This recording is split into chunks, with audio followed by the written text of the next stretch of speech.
Welcome to Inside the Three, the only football-related podcast that brings you unfiltered discussions. These defenses are starting to pick apart the Steelers, and the fact that our offense is starting to crumble right now, I'm going to say it. I don't think they're for real. I think this is probably the biggest joke team to start off 11-0. Bold hot takes. I'm telling you right now, unranked Ball State is going to go ahead and beat San Jose State.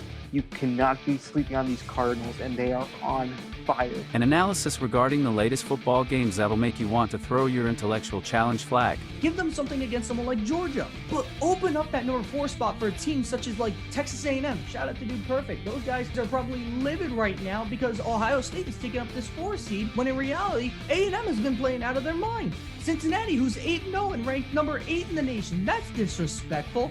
Get ready, cause the ball is spotted. Inside the Three. Welcome back Inside the Three, everybody. Jake and JT joining you for this special edition of our weekly episodic podcast. Today we're joined by a very special guest, one of the co-founders of Cleveland Sports Talk, Zach Shafron. Zach, good to have you on the show. Good to have you on as our first guest on the show. Thanks for going Inside the Three with us. Yeah, well, thank you so much for having me. I appreciate it. No problem at all. And for you, the listener, if you want to go follow Cleveland Sports Talk, if you aren't already, you can find them on Twitter and Instagram at CLE Sports Talk. That's CLE Sports Talk. We'll include it in the description of this podcast and on YouTube, so you can go ahead, find a direct link. Zach, do you guys have a Facebook page at all? Yeah, we do have a Facebook page, and it's just Cleveland Sports Talk. So if you just spell that out in the search bar, you'll be able to find it on Facebook. All right, cool. And we highly encourage our listeners to go follow them. They are a great source for Cleveland Sports Talk, not just for the Browns, which we're going to be dissecting here in a little bit, but they also talk about the Cavaliers and the Indians and a few other sports teams from around that area. So great source for Cleveland sports. Go ahead and follow them. But as for today's episode, we're going to focus mainly on the Browns and a little bit of the AFC North here in a little bit. And then we're also going to get Zach's picks for who he thinks are going to win the AFC and NFC championships in the Super Bowl. That's all coming up. So if you got some time, grab a soda, grab a snack, and take a seat and take a listen to this as we dissect into some Cleveland sports, more or less the Cleveland Browns. The first topic I have on the agenda for today, I want to talk about probably the biggest theme that surrounds the Browns right now, and that's from rags to riches, their true story of, and Zach, obviously you would know more about this as you follow them closer than we most likely do. It started off where Cleveland Browns, it's kind of hard to find wins, but then you bring in this overhaul of new coaching, new players. They made the most of last year's draft picks, which we'll get to in a little bit, but I just need to know from a true Cleveland fan, how much of a relief is it to know that the Browns are finally back in the spotlight, and rightfully so? Well, it's an incredible relief, as you just said. I think that the Cleveland fans have become so accustomed to losing seasons and losing football that it was really just the normalcy to just see the team win 4 games or 5 games a year. And so to actually have a team that was competitive, that was able to make the playoffs, and that was able to compete in the playoffs with a win over the Steelers was just an incredible feeling as a fan. And it was really just overall great for the city because the Browns have such a historic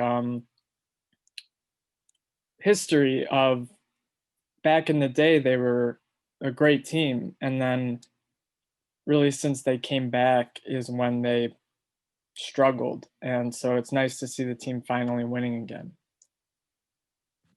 Yeah, and you touched on it, and this is something I kind of want to get your opinion on was pretty much the fact that Cleveland, like you said, really hasn't had that much to really celebrate in terms of a football aspect. So, really, this is kind of the first year in a long time, like you said, that you mentioned, they actually had something to celebrate about.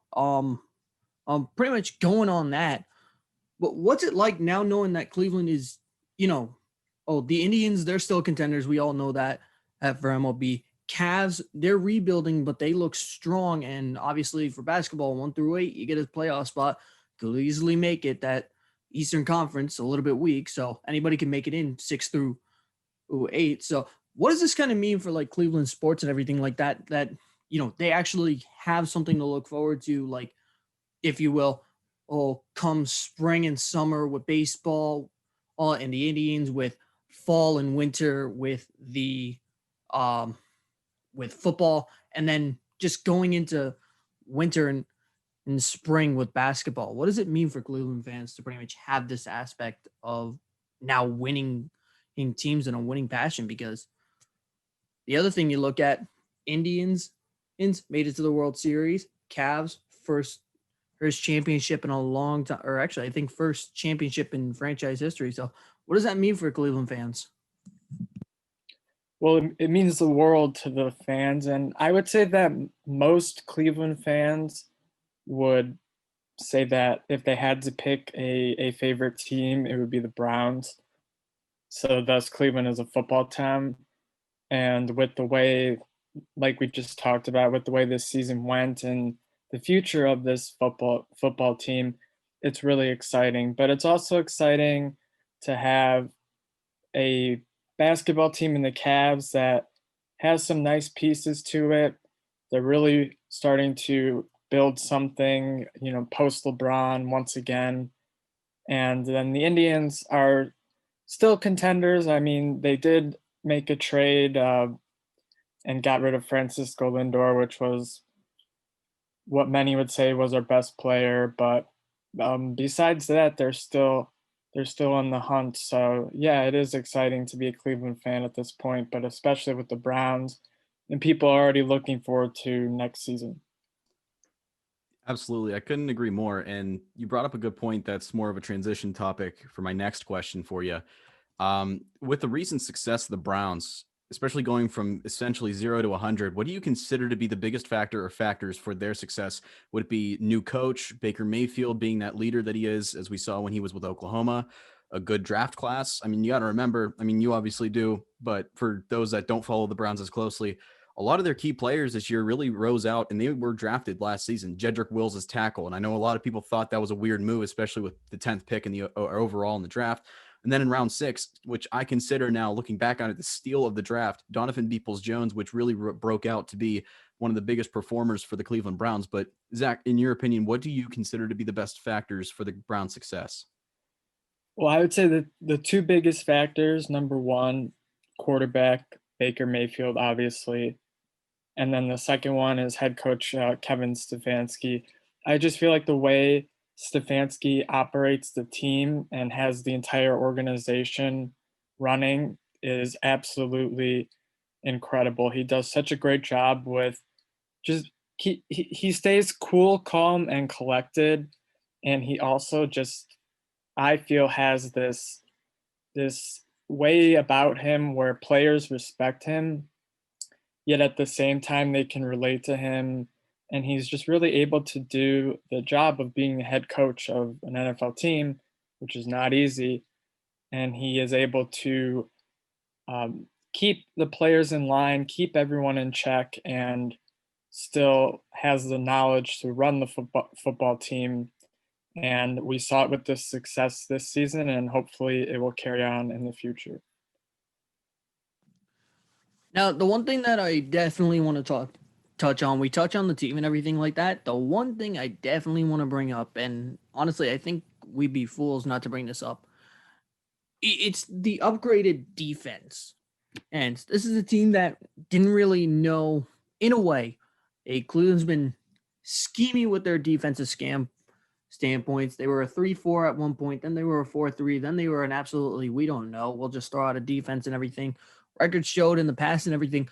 But for the first time in a long time, and Zach, I don't know how you feel about this. I want to get this is why I want to get your take on this, is for the first time in a long time, the Cleveland defense actually looked like it had something it hadn't had in a long time, and that was confidence. Now, the defense, obviously, you can make the argument, it ran by Myles Garrett and, Sheldon Richardson at the D tackle as well.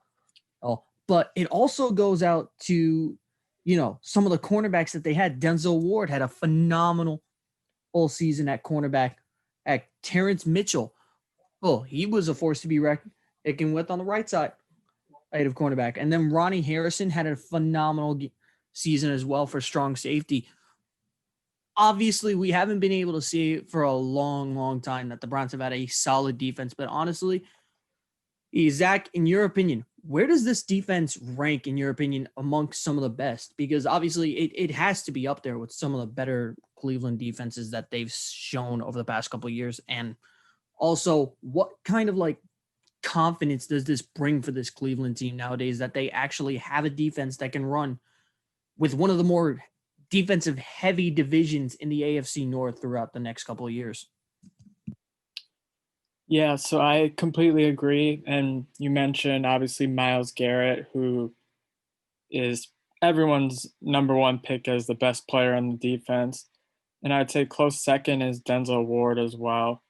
And this defense as a whole, I think there's definitely room for improvement, but I would rank them in the top half of the NFL amongst defenses. And that's a lot better than most years for the Browns. Usually the Browns are in the back, if not half, one of the worst defenses in all of football. So it's nice to finally have a group of guys on the defensive side of the ball that are really able to actually maintain their part of the football team. And this allows Baker Mayfield and the offense to not have to put up, 40 points a game just to beat an average team or whatnot. And sure, there's room for improvement. And with COVID-19 and everything, some players were unable to play in some games, and that was also difficult. So I feel like the defense is on the right track finally to becoming one of the elite defenses in the coming years.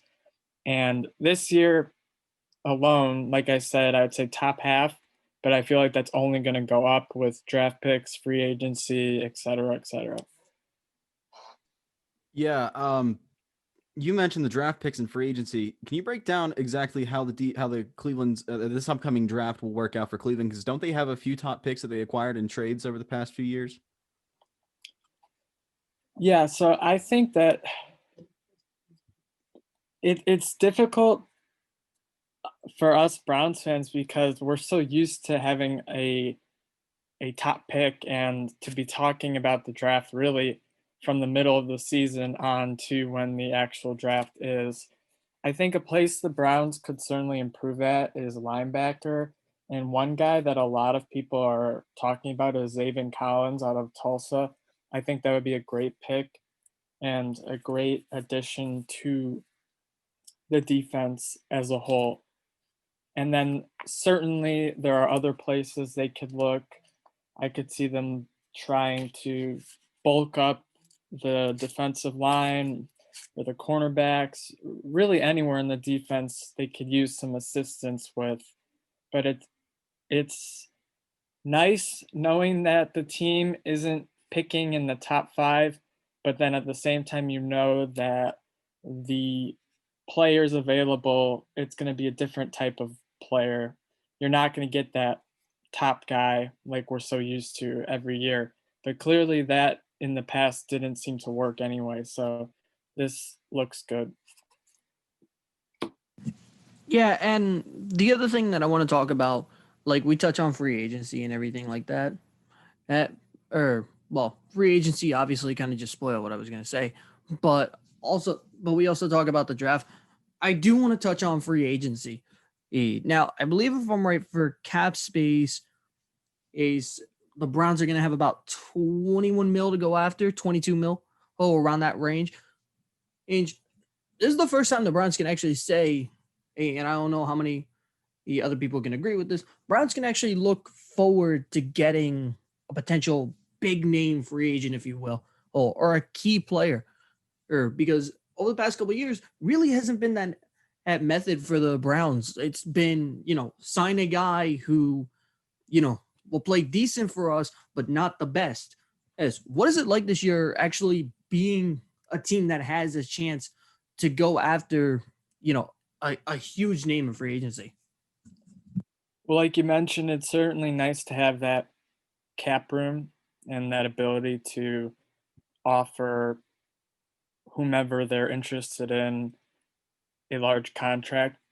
But then at the same time, I feel like players are just simply more interested in coming to Cleveland to play because of how the team played last year from a football standpoint, not necessarily a financial standpoint. And then there's Kevin Stefanski, like we talked about, and just the way he runs the team and how the organization is now built. It's a lot different than it's been in the past. And I think it's very enticing for players to want to come to Cleveland and play for the Browns now than it was before. I kind of compare it to, say, the Cavs when we had LeBron versus when there was no LeBron, and how because the addition of LeBron made the Cavs a much better team, it was a lot easier to get free agents to sign with Cleveland. And so I think with the Browns, it's similar in many aspects, with the ability to sign free agents and say, look, we have this plan, we played well this year, and we'd like you to be a part of it in the coming years. And I think that's really great and can really help this team. You mentioned, well, that's actually a good point to transition as well.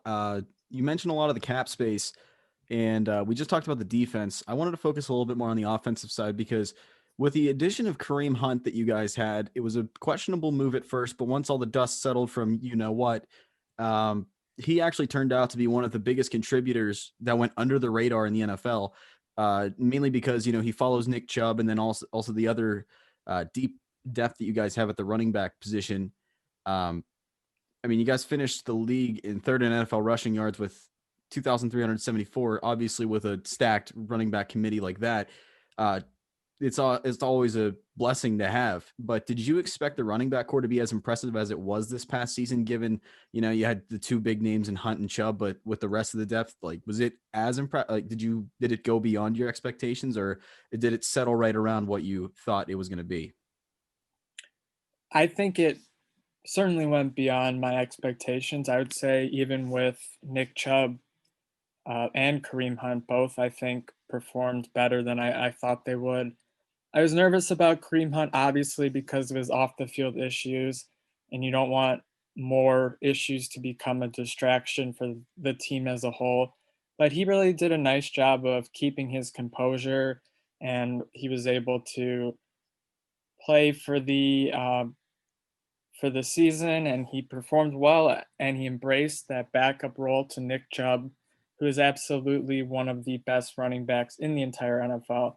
So that 1-2 punch of Chubb and Hunt is really difficult for defenses to defend against. It keeps a fresh running back on the field for the entire game, and it also takes a lot off of Baker Mayfield, who isn't relied on to make a pass every single play. He has two running backs that he could just hand the ball off to, and they can make the plays for him. So I think the combination of Chubb and Hunt, and then along with the Browns passing game, which developed throughout the season, I think was just a really great combination that the Browns were able to produce this season. Yeah, 100%. Now, the next question I got for you, as much as we talk about the running back core, the one group of guys that I think, in my opinion, a lot of people will disagree with this, that really is going to probably be the most, in my opinion, the most efficient and probably the more better half, because we talk about, I agree with you 100%. I think Nick Chubb, Kareem Hunt, probably best two running backs in the game, the best 1-2 punch in the game right now. But the one thing that a lot of people are missing is the fact that you guys were without a very, very key player this year, and that's Odell Beckham. And this is kind of looking forward towards next year and everything like that, if you will. Oh, I'm pretty sure you guys are still going to have Jarvis under contract. You're going to have Rashad Higgins, and he'll be running the 3. You're going to be getting Odell back, and then you're going to be getting Donovan Peoples-Jones in as well. Oh, so that's going to be 4 solid wide receivers. So for next season, obviously looking at that wide receiver core, or what's it going to be like having probably, in my opinion, and this will be out there saying it, in my opinion, what's going to be probably the best wide receiver core in the game, and with Beckham, with Landry, with Higgins, and Peoples-Jones, because for the first time in a while, Cleveland has options to throw to. Yeah, so that's a great point, and I'm just going to use an analogy for you real quick. I compare Odell Beckham Jr. and Baker Mayfield to, say,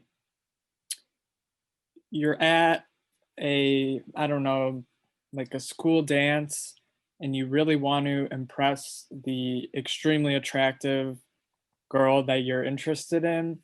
And so instead of just being yourself and being normal, you act like a totally different person. And so what a lot of Browns fans will say that happened between Baker Mayfield and Odell before he got injured this past season was that Baker would try and force him the ball or wouldn't look at his other receivers, and he just wanted to every single play get the ball to OBJ because he's the star, he's the number one guy, and he felt that it was necessary that OBJ had to get his targets. But on the flip side, what ended up happening is when OBJ got hurt, everybody started to see that things almost went better for the Browns and the wide receiver core. And this was because Baker didn't have that pressure of having to force the ball to OBJ every single play. Now, moving forward, and I look at the Chiefs playoff game a lot when thinking about this. What the Browns were missing in that game was a deep ball threat, a guy that could really stretch out the defense, and that is OBJ. So if Baker can find a way to just, relax, be himself, be the quarterback that he knows he can be, and not feel like he has to force the ball to OBJ every single play, I think that you're right when you guys say the Browns could have one of, if not the best, wide receiving cores in the entire league. And it could be a deadly combination with the running backs. So I'm excited, and it's going to be interesting to see if they do make a move with OBJ or if they decide to keep him and make it work. But it is very exciting. A follow-up question I got on that. All right, real quick. I want to go back to something we were bringing up earlier. Well, a little bit earlier, sort of. It was pretty much when you were talking about, some of the big names that went around Cleveland. Obviously, for the Indians right now, it's obvious Lindor just got traded, so now it's Jose Ramirez. As well, people argued that it was Jose Ramirez, before Lindor got traded. We mentioned LeBron with the Cavs, obviously key name, and now it's Colin Sexton for the Cavs. And really, if you think about it, that's kind of a theme around Cleveland. Not a lot of sports teams really have that, I guess you could say, option and for like that one key name and everything like that. If you had to pick one guy from that Cleveland Browns roster, whether it's offense, defense, special teams, or even if you will, head coach, because a lot of teams do have that. Who would you say is the cornerstone for the Cleveland Browns? Going to be that Cleveland, I guess you could say, Cleveland. I'm trying to find the right word for it. My apologies. Kind of like that Cleveland cornerstone, if you will. Oh, the Cleveland franchise is for the Browns over the next couple of years. Well, I think the easy choice would be Baker Mayfield, quarterback.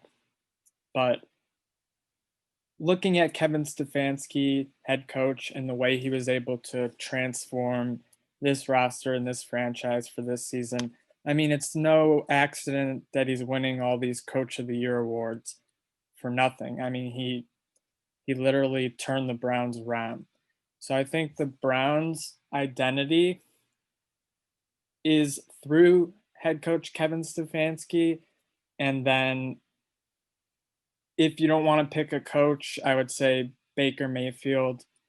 And finally, like I was saying about OBJ, if Baker and OBJ can figure it out, then that 1-2 punch of those two could really be a dynamic duo. But I would say Baker Mayfield, and then also taking into account head coach is Kevin Stefanski.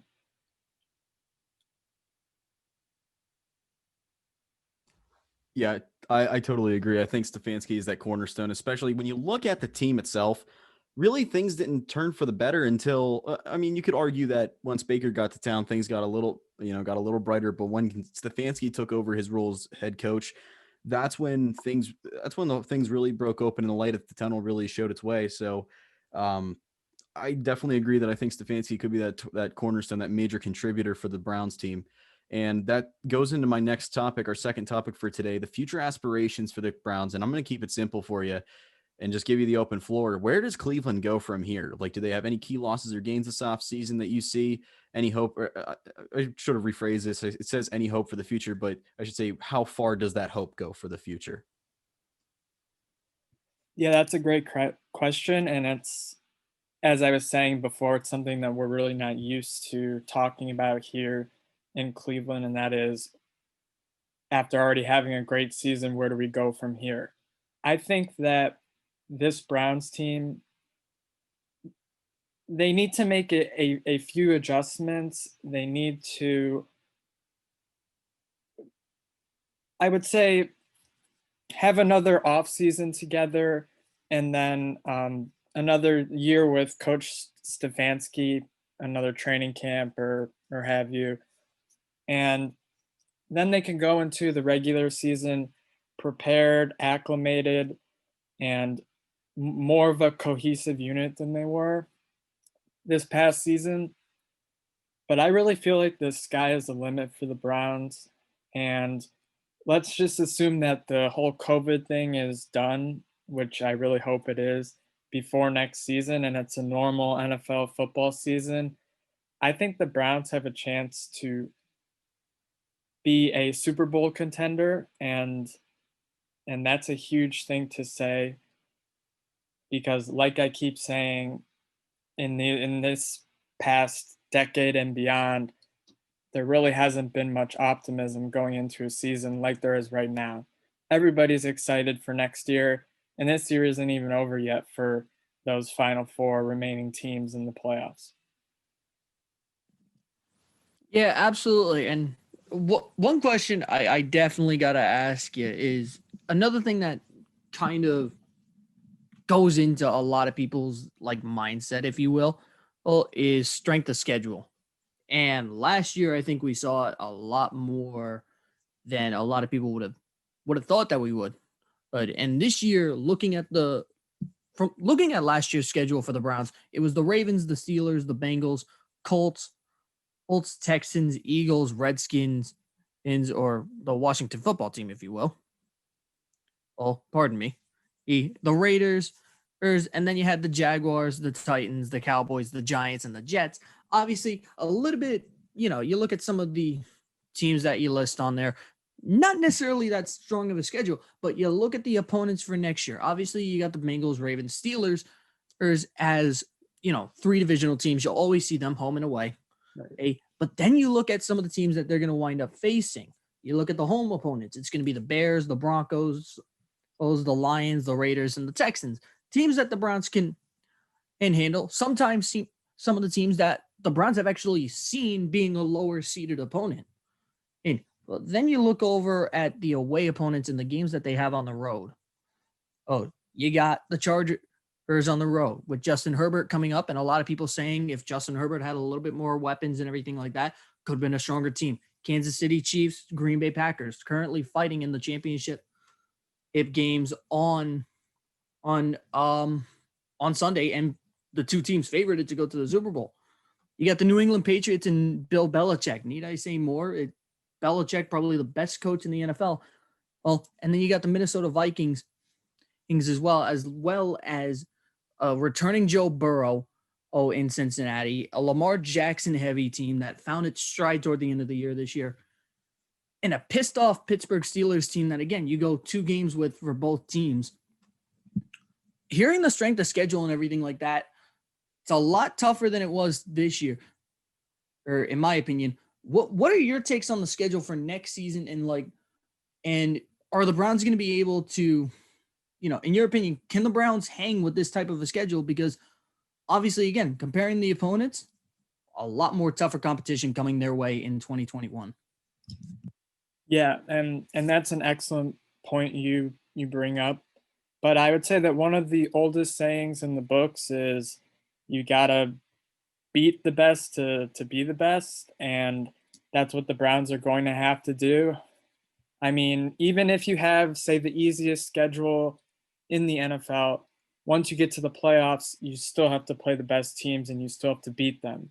So I feel like it's not necessarily a good thing that the Browns have to play tough opponents, but it is good in the sense that they will have some experience against those teams that they might face again in the playoffs, and they can get acclimated to that sort of competition instead of just playing easy opponents that are the laughing stock of the league.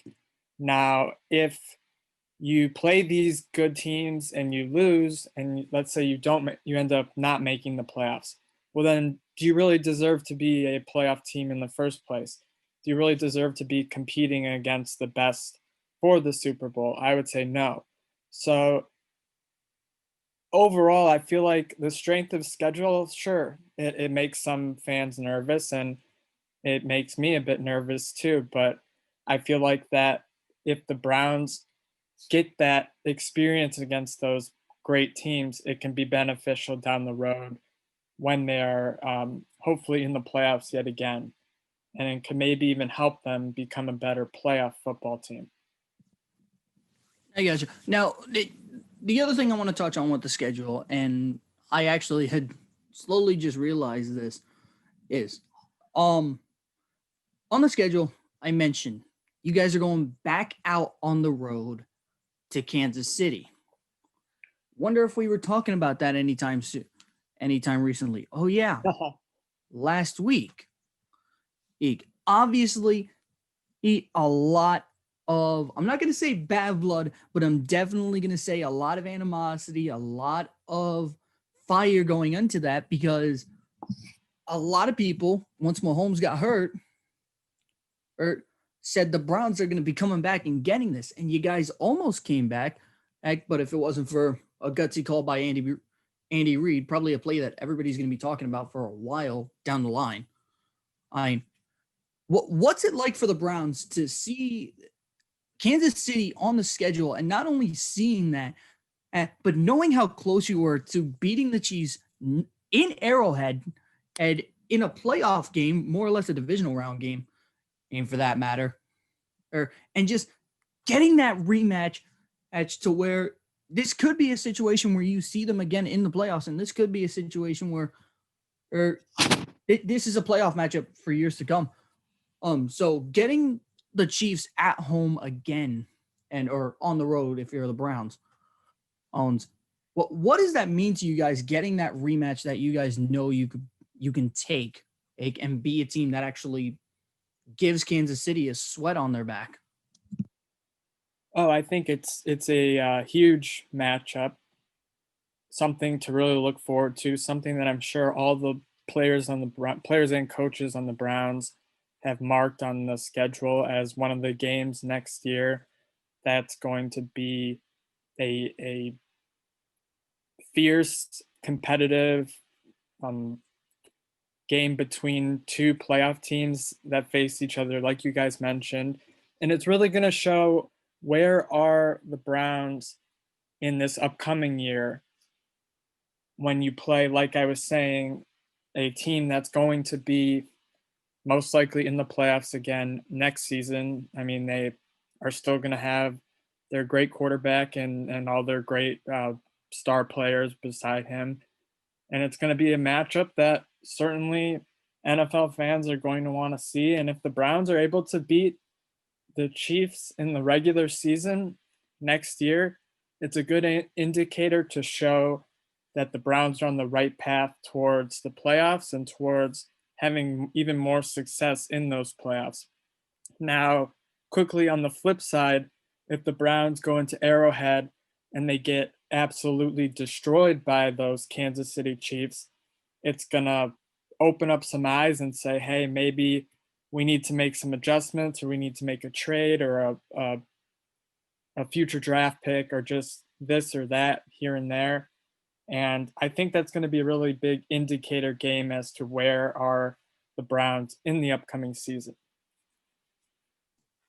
Now, you mentioned how in case they get, blown out by Kansas City, let me ask a follow-up to that follow-up, if I may. Say you go and for circumstance sake, they do lose, but they only lose by like a slim margin, possibly 3-6, something in the single digits. It's not terrible. It's not, not a sign of lacking really anywhere, but how would you go about doing that if you're the Cleveland Browns and you lose by 3? Do you take that as a sign of, okay, we're still growing and we're just still taking our baby steps there? Or is it more or less an issue of there's one gap that we need to fill, we just need to dissect that and diagnose the problem area?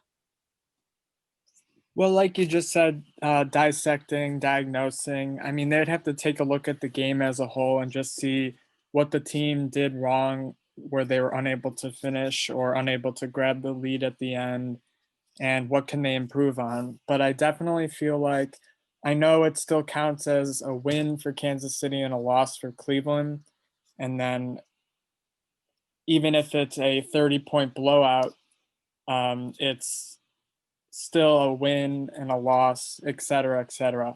But you're able to look at the film and dissect what went on in the game and basically just say, this is what we have to improve on. This is what we were already good at. And this is where we can go from here.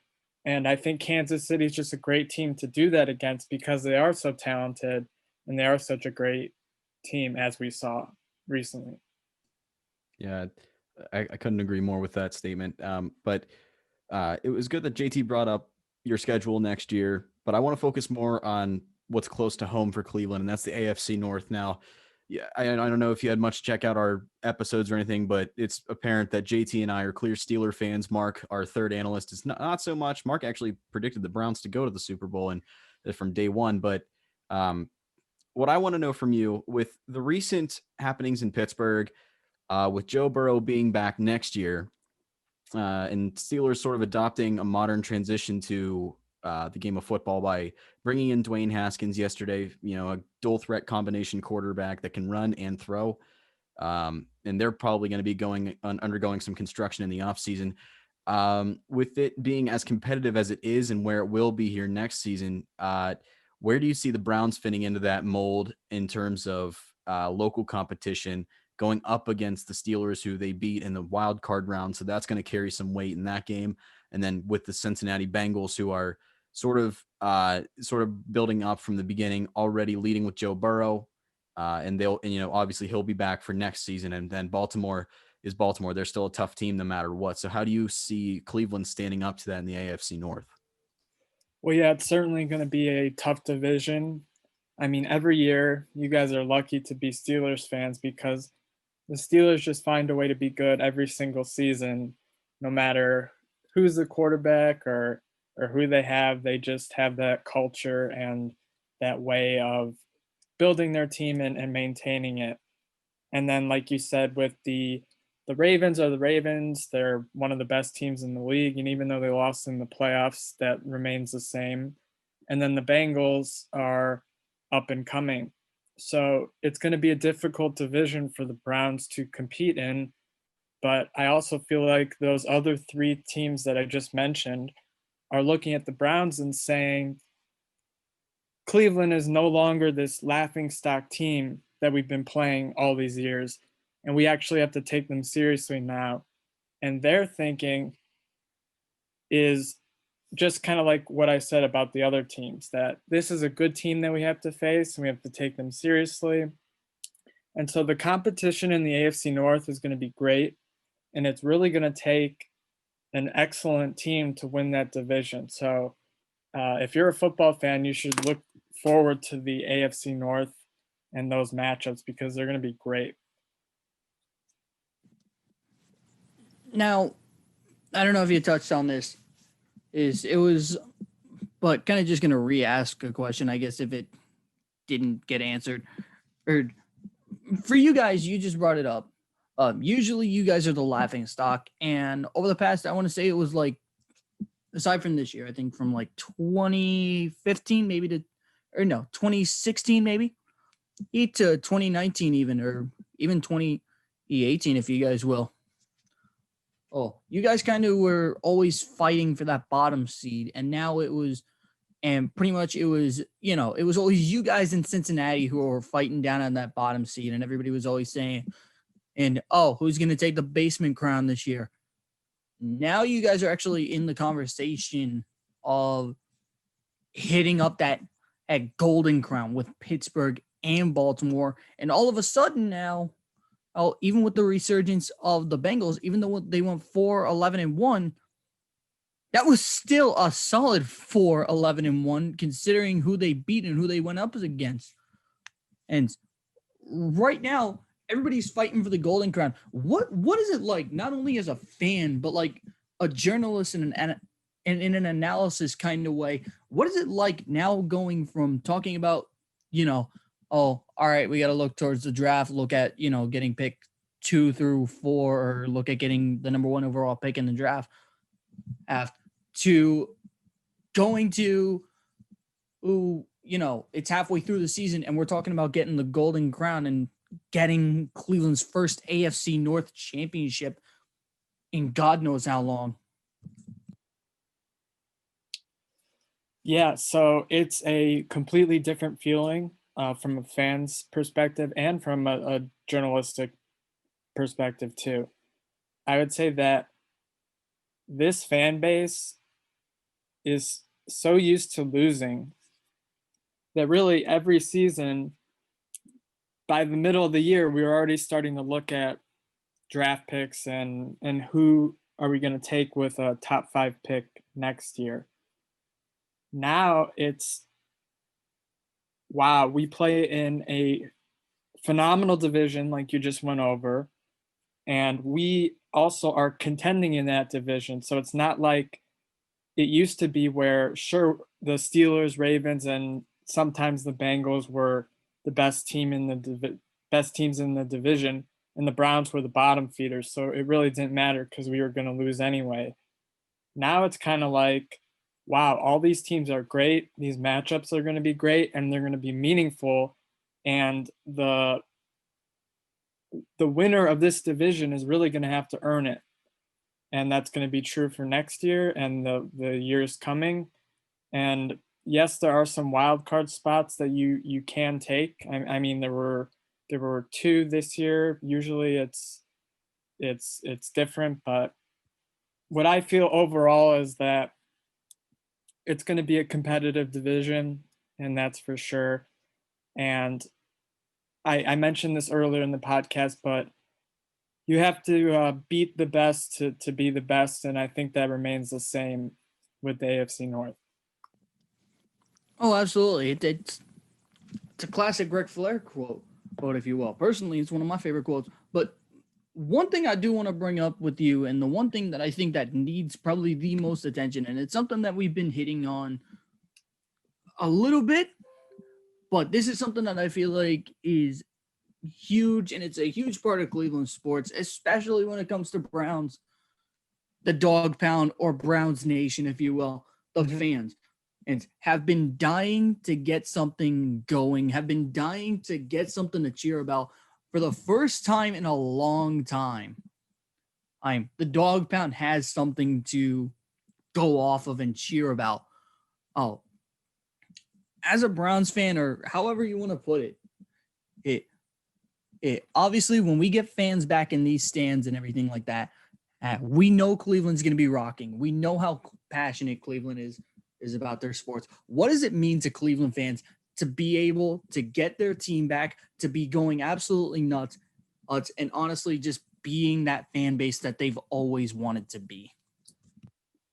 Well, I think it means everything to this fan base. I know I mentioned the Cavs and LeBron, and sure, the Cavs won the championship in 2016.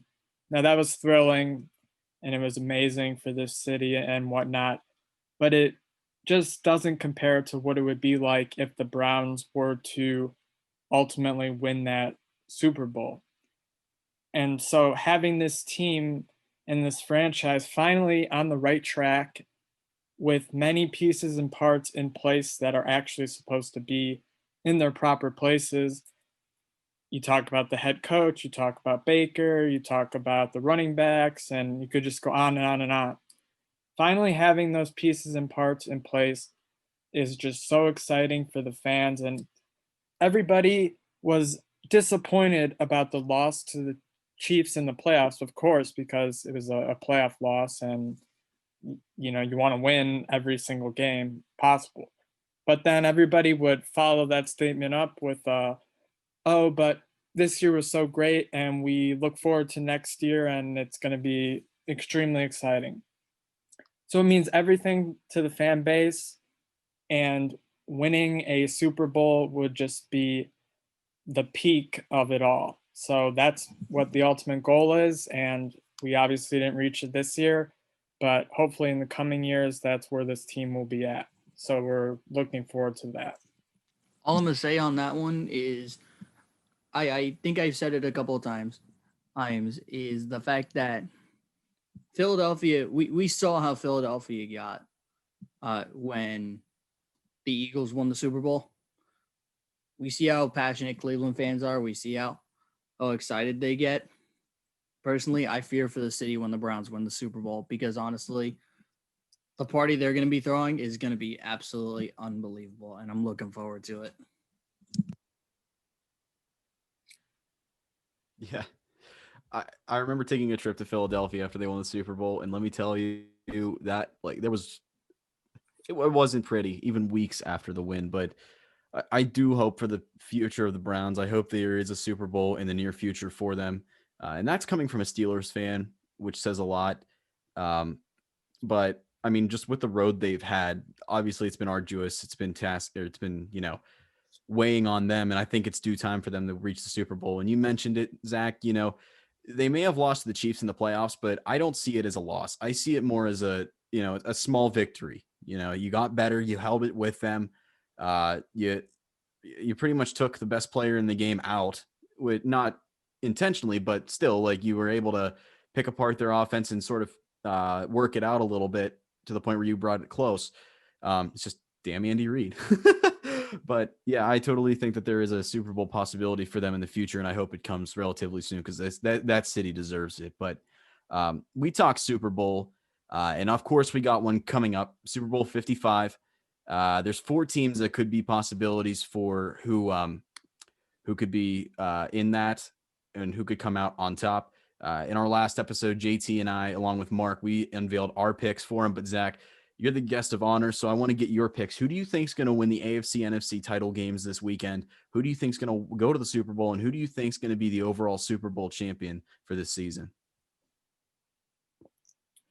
So my picks, it's kind of difficult to say because the status of Patrick Mahomes is not, it's a little bit up in the air, but I definitely like the Green Bay Packers, and I'm going to say the Buffalo Bills over Kansas City. I'm going to say that Mahomes just isn't the same guy that he usually is, and that leads to a loss. And then in the Super Bowl itself, I'll say that Aaron Rodgers gets another one and the Green Bay Packers win it all.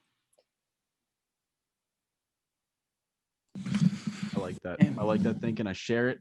Share the thought process. JT, what's your thoughts on his picks? I love it. I seriously do. Get that bad man in Green Bay. Hey, his first ring since 2009. I love it. It's Yeah, well, hopefully, they can walk in and tear it down. I like that Super Bowl prediction. I think it would definitely make for a more interesting game. But we'll see how it pans out.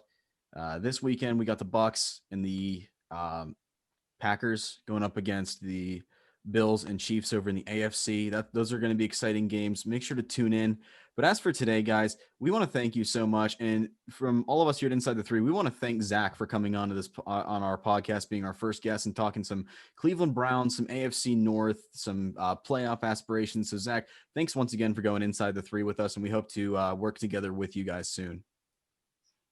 Yeah, thank you guys for having me. I appreciate it. I wish you the best of luck with this podcast moving forward. And yeah, hopefully we can talk again sometime soon. Yeah, thank you. We appreciate all the luck and support, and we'll keep in touch with you guys. But as for this episode, guys, I've been Jake along with JT and our special guest Zach from Cleveland Sports Talk. Again, go follow them at Cleve Sports Talk on Twitter and Instagram, and then go type in Cleveland Sports Talk on Facebook. Show them some love, get their support, and follow them. They got a great source and great site going on for them. Pretty exciting content. And we'll be retweeting some stuff on our Twitter account. And if you want to go follow us as well, it's at IT3 Show, Twitter and Facebook. We're looking to get some Instagram, maybe more social media here soon, but we got to add a few more members for that. But yeah, thanks once again to Zach and JT. And for all them, I've been Jake, and you've just been Inside the Three.